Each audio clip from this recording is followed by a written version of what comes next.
Alright, go. Okay. Now, is there a link at the bottom? Share you up and just share live. No, it's only going to let us do it this way. Really? Yeah. One second.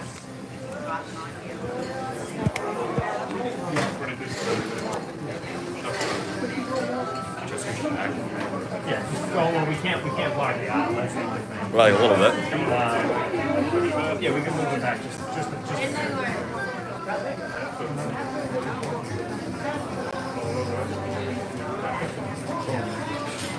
Alright, cool.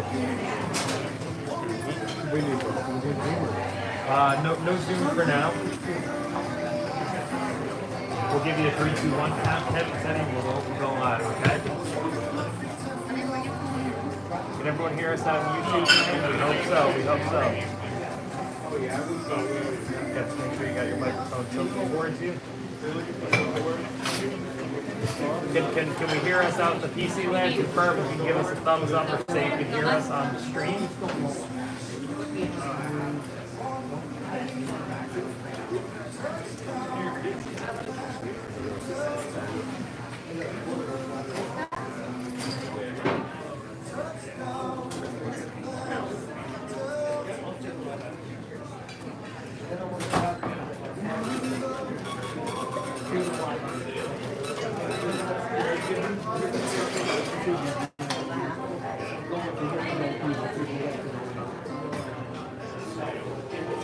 All right, ready? 3, 2, 1. Hello, everybody, and welcome to the first live edition of the Friar Podcast here at 110 Grill. Let's go, Friars! I'd like to thank everybody who's here in person today. Thank you guys for coming out to the 110 Grill right here at 111 Fountain Street in downtown Providence. I'm, of course, your host, Billy Ritchie, joined by the great Kevin Farhar, Friarbasketball.com. You've read his stuff. You probably known about Kevin, Friarbasketball.com for a while now. But before we get things kicked off today, I just want to mention and thank the people at 110 Grill for having us, and of course the Friar Family Collective. So I'm going to do some quick reads just to thank them as we start the show. First, 110 Grill is the fastest growing restaurant brand in New England and a proud partner of Providence College Basketball. With an extensive menu of food and drink options, recognized as one of the top allergy-friendly restaurant brands in the United States, and its location right across the street from the Amica Mutual Pavilion at 111 Fountain Street. 110 Grill is a slam dunk for every Friar fan on game day or just a night out. Come see the friendly staff at 110 Grill and tell them that the Friar Podcast sent you. And then secondly, of course, we got to give a shout out to the Friar Family Collective. We wouldn't be able to happen without them. The Friar Family Collective is officially endorsed by Providence College to support Providence Friar student athletes through name, image, and likeness. For more information or to get involved, visit friarfamilynil.com. All right, Kev, we are live. Shout out Teddy behind the camera as well. Kev, we're here. The season is finally here. How do we feel? Where do you want to start? There's a lot of places we can start, Kev, but I just want to say that we're used to NCAA tournament runs here in Providence. We are used to having that level of postseason success where our off seasons typically don't start at the beginning of March. So I am really interested to hear your take on what do the Friars have to bring tonight to kind of ignite success going forward this year. So I'm looking at opening night, right? The last 2 years have been pretty fun. Right? Last year against Ryan, it wasn't a cakewalk. We kind of thought it was going to be. And 2 years ago, they played Fairfield. That was a 1 or 2 possession game for the 5 minutes. So Columbia, I think EC's a 17-18 point favorite. You really want to see them establish when you start. Yeah, I mean, you mentioned it, Ryder, Fairfield. You know, those opening night games aren't necessarily easy wins. Ryder came in and they were looking to steal a victory here at the end. 15 of it, right? There's a big lead. Yeah, it's something in the non-conference where you got to take care of business even when the opponents are not up to Big East par, right? And with that being said, I just kind of want to go into the starting lineup for tonight, or the projected starting lineup on our side. What does Jaden Pierre have to do this season? You know, he averaged about 2.5 a game last year. He's obviously going to get a lot more minutes and going to be a starter this year. What does he have to do to be one of those next Friar point guard grades? So I look at Pierre. I really did want to lose a top 10 spend time in the top 15 of the nationally. What he did really well is he's a pure point guard. But, and I've written this forever, so you've heard it. I apologize, I'm going to say it again. He's a pure point guard, but he had instances where he would hit, 3-4 shots in a row. I remember interviewing with Jaden Leeds in high school, and he said, whatever the game needs. And I really feel like that's what Jaden is. He's a guy who will send others up, but if they need a lift. I saw time to get in high school for the season, so he was my playing time. He's got his shoot off, 3-4 shots in a row. That really came from Yeah, I mean, for Jaden Gary, he shot over 50% from 3 last year as a freshman. That's pretty impressive. And you called that, Kev. I'll give it to you. I'm not gonna sit here and pretend like I called it. Kevin called it, and I think Jaden Pierre has that dynamic inside-out game where he plays with pace. He can shoot the 3. He can pass, and he has open floor vision. He's everything you want in a starting point guard. And he's got a really good vision. We didn't see it last year. Basically, that was his bread and butter. He never missed this 17, 18 jump stop fade away. I don't know if we'll see it much this year, but that was kind of money. Yeah, we're really looking forward to seeing Jaden Pierre take that next step forward here in his sophomore year. My next projected starting 5 member, Corey Floyd Jr. So, Kev, obviously, Corey Floyd has some great AAU experience, great sort of grassroots basketball IQ, and he's just played against some of the best. What does Corey Floyd have to do to take that next step forward? I think there's some buttons that we do short spurts. We're going to see now over 25, 28 I'll be interested to see if they start versus second. I feel like there are 2 games coming in, so I was basically playing one position. But I think really what's intriguing, which I hadn't anticipated, Kim English had said when they defeated it that, for the position, he's also said to us in our podcast this summer, he could guard. Versatility is kind of overused. He really is a really versatile piece. I think he's got a lot more than he saw last year, obviously, with the play. But excited to look for him, let him stretch the floor, and we'll show our chances more this year as well. For me, when it comes to Corey Floyd, right, he has the physicality to guard guards and give them nightmares, right? And the ability to cover forwards as well. He also the ability to step out and make it threes. And as we saw in the Kentucky game, he's real bouncy. He can finish at the rim any given night. And he's playing, going back to AAU in high school, he's always played on his powerhouse. His team won the beach team. They were Jim Durant and Derek Hyden and Roselli played really good players. So he's used to playing with them. So he's not a guy who just take it and he's 25 shots in high school. He's used to playing for them. Should help. Absolutely. Let's bring it to the man they call DC, Devin Carter. So for Devin Carter, he averaged about 13 and 5 last year. I think Devin Carter's most underrated stat is he averaged over both a block a game and 1.8 steals per game. That's a serious problem on defense for opposing guards and forwards. Yeah, and this year too. I mean, I wonder about this a bit this year. Last year.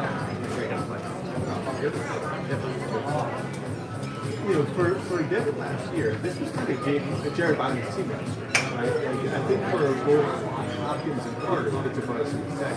They come in that one with guard in 1%. Whereas I felt like there was another one of and I think this year too, the players just going down. Just doing that. Hopefully take a big step this year. There's just some things about current players in college basketball that you can't teach and are almost expected in today's game because it's such a high pace and it's so competitive. For me, Devin Carter, it's really just his motor, right? He doesn't take plays off. He's so active on both sides of the ball, and he's really just able to, I know we don't like the term lead by example, but how could you not be inspired to play Carter and just kind of play your best watching Devin Carter? I think the biggest thing for him this year is defensively. He's not really on the line last year. This year, he's going to be looking at and of course, start with the wall, but it's still not going to be a phenomenal. So all of a sudden, DC's backcourt looks a lot stronger since. So now we've covered the guards as well as Devin. Of course, let's move to perennial Big East first team, Bryce Hopkins. I mean, Bryce averaged over 15 and 8 last year, had a 20-20 game. At points looked dominant. He actually underratedly shot 36% from the floor for threes last year. I'm really excited to see what a more fit and active Bryce Hopkins can do out of the perimeter. You want to share what we saw this summer? We saw Bryce Hopkins out at practice, and man, did he look fit. He looked like he could run the New York Marathon in about 2:30. He was looking fit. It's just his hands. To me, usually when you watch these guys, you look at the small teams, but the first couple times they went up, I don't remember. Right? And that was a huge difference. It's a skill. He looks sort of slim this summer. I don't think he's too big. He looks kind of like he's still got some. He looks strong but fit. Yeah, he was really impressive. So we'll see too. Kim wants to shoot more threes this year. I still want to be kind of downhill attack. Some of the stuff about the shot.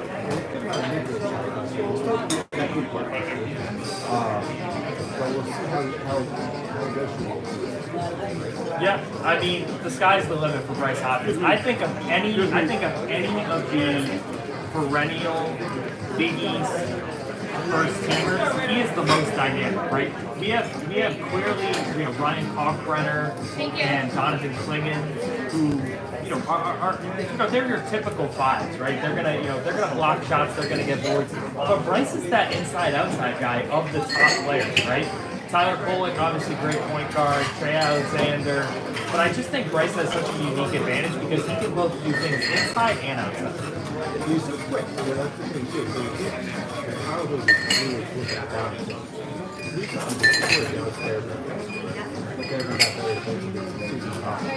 There's just some things that are they're not he can really do some damage. Yeah.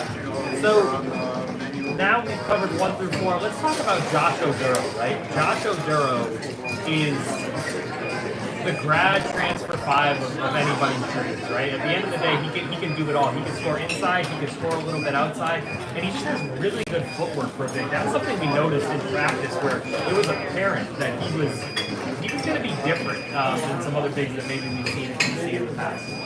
Yeah, the thing with Josh is he's a really fast. I read an article, I think he had like around 85 assists last year. I don't think PC had a big of over 40 assists. Almost big time here, 2011. Yeah. So it's been a while. So that's the thing, there's so much of the girls performing, which is great. Fans are worried about if we're going to shoot from the peers, they're not calling what it looks like. Josh Hughes is what it's the size of the court. But he's a really, really good passer. He's definitely a passer.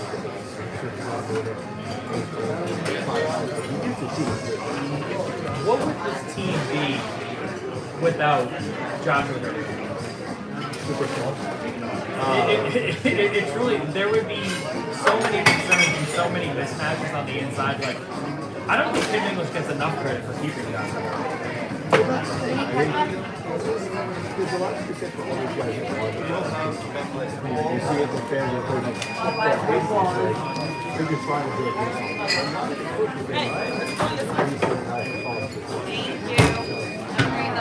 This is huge. For Josh, there's just a lot of loyalty.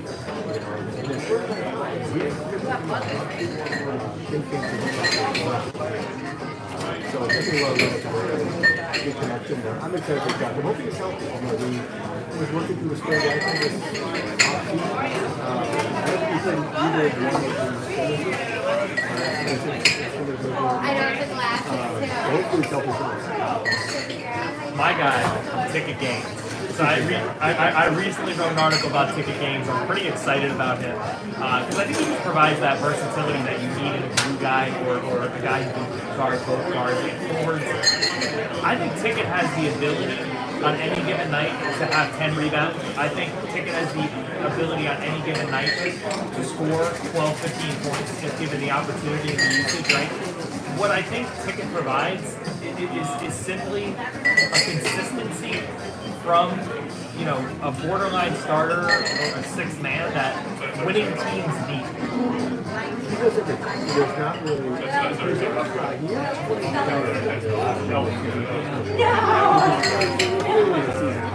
a guy. This game will take place. He's not a starter. He'll defend like he's going to rebound. You know, Bill, you were a little bit like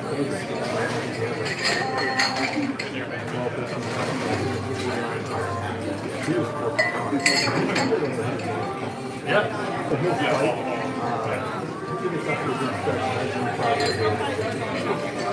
So, Rafael Castro has the ability to prove a point in the sense, right? Ed Cooley didn't play Rafael Castro when it mattered, right? Played him in some exhibition games, right? Can he earn his way to some big minutes this year as the backup center to John Durham? What do you think, Bob? I think he's got a shot, but he's certainly. At 6'11", dynamic and finished, athletic. He's just intriguing, right? As you mentioned, he's top 150 recruit coming out of high school. Like, we can't forget that, and he played some great high school basketball in New Jersey. So I think Rafael Castro has put in the work, and I think it's his time to shine in terms of being a backup center in games for Friars. He also is in a weird spot because his senior year of high school was then he redshirted 2 years. So basically redshirted for 2 years. So last year stopped Yeah. It's a tough spot to be in. He's his job. And everything going back to his freshman year. He got Bob Walsh, different Bob years now. Bob was his guy 2 years ago. And he was talking of Bob Walsh, assistant professor. He was talking about that he potential that there's someone before the freshman, he was making plays and he was surprised that that was 2 years ago. So you got to hope that this year they're going to do it. They're going to do it. And he's much taller than people realize. At 6'11", I think Rafael can hold his own, right? I think he's in for a special year as that kind of that week saying like, hey, I'm going to crack the rotation and I'm going to have the ability to make an impact. So, of course, we got to talk about Garway Duval, right? Garway was an incredible feat by Kim English. And Garway is one of the most intriguing prospects in all of college basketball.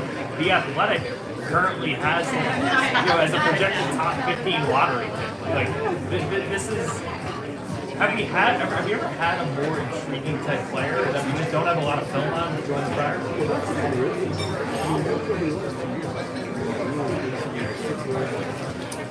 Public high school. He's a really good player. He averaged like 6 points a game.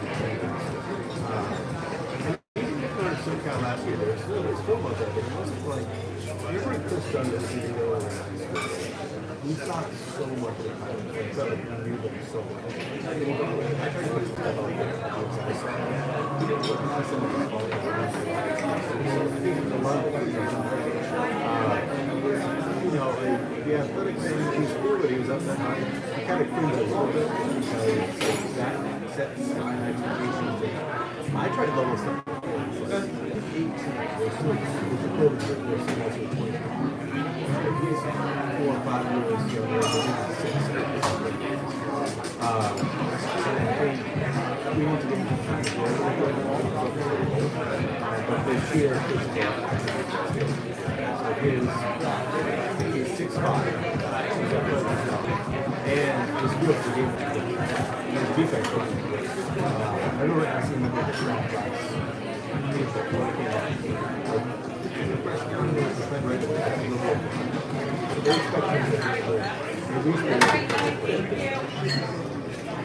Is there anybody else on the roster that you want to give a highlight to? I mean, Richard Barron's a name that comes off right off the top. Yeah, I think Barron's a highlight. What the Communication from March to April. Roman being adjusted for some big coach. So that's kind of forces Barron. Someone's going to get hurt. I think Barron's the guy, right? He's fine and still. He's got the same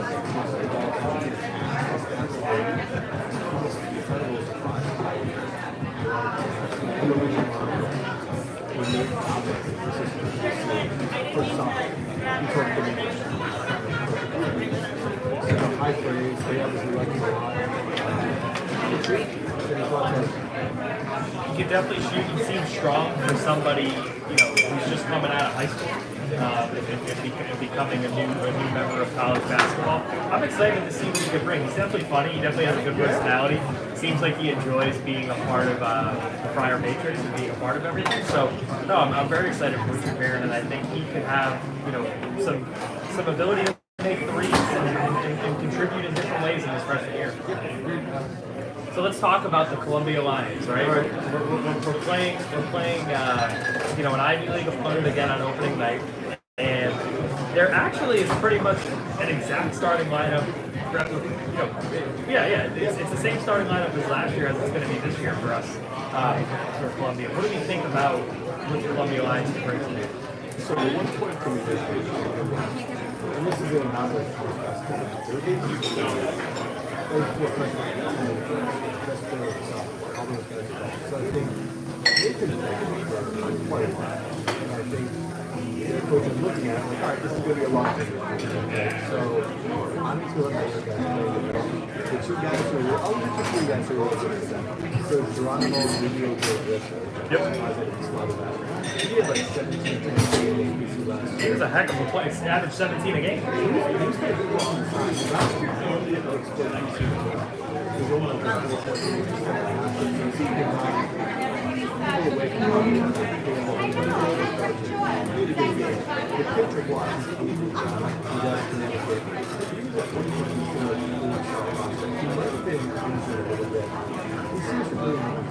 Did he play at Northfield Mountain? 6'4". So if he was going to work on my college, he was a two-man company.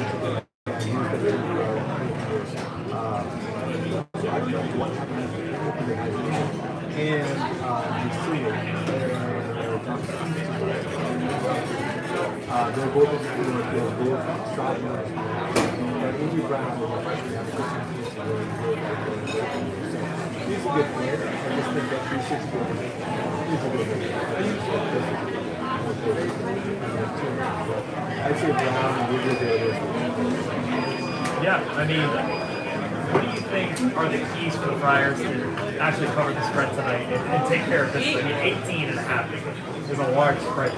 So obviously we're favored. Obviously we have a little bit more talent being a Big East program. In your opinion, Kev, what are the keys to success tonight? I think it's just being like I think it's just got a coffee to it. That is a big in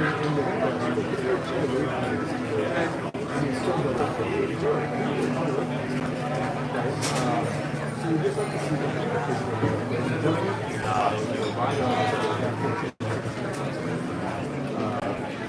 Columbia, I think what they're going to try and do tonight. Last year, they played zone so I think they'll basically say, I'm going to see what you are doing because they basically gave two seasons.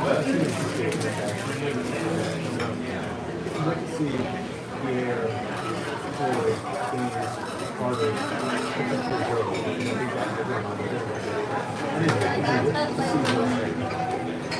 Yeah, I think you hit it on the head. The guards getting active early, hitting three-pointers, looking comfortable, removing the ball, playing with pace is going to be very important because we know what depth guard is. We know what Bryce Hopkins is. We pretty much know what Josh Maduro is going to bring. He's in his fifth year, right? What do the guards bring from the start that kind of brings sort of comfortability even though that they're newer in their starting role? What do you expect to get the reaction like? I mean, we haven't talked about it debut. I feel like we're waiting for so long. What do you expect the reaction like? I think tonight is going to be a whole new level of energy on an opening night just because it's the first, it's really the first year in over a decade we have something new. We have something new to be a part of to really just kind of kickstart in a Friar fashion the way we do it. So I think the fans are going to get up for that, and I think they're going to bring it. And not just something new, something of course. Like, they had a couple of years pushing for it, right? Like, we were looking for any positive rumor. These players, hasn't but it's even more so now. It's just this feeling of like this about probably just have runs for this year. You want to make the most of this talented roster. But you want to be able to show the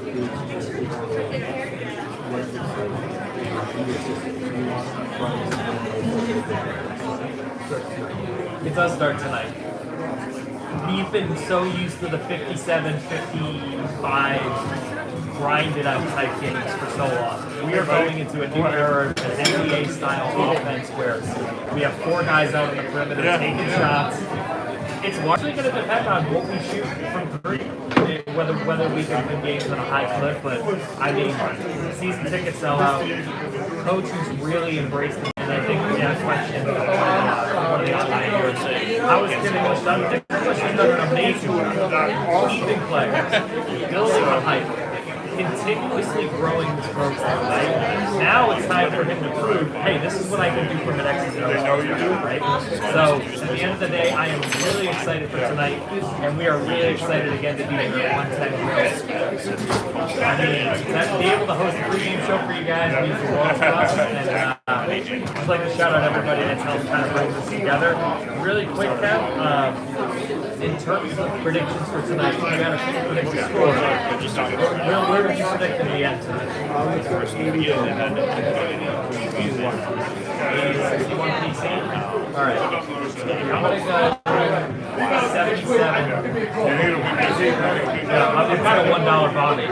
But as you were saying that,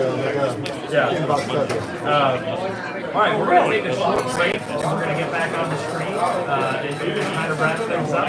We get very excited to have here at 110 Grill right across the street from the opening night.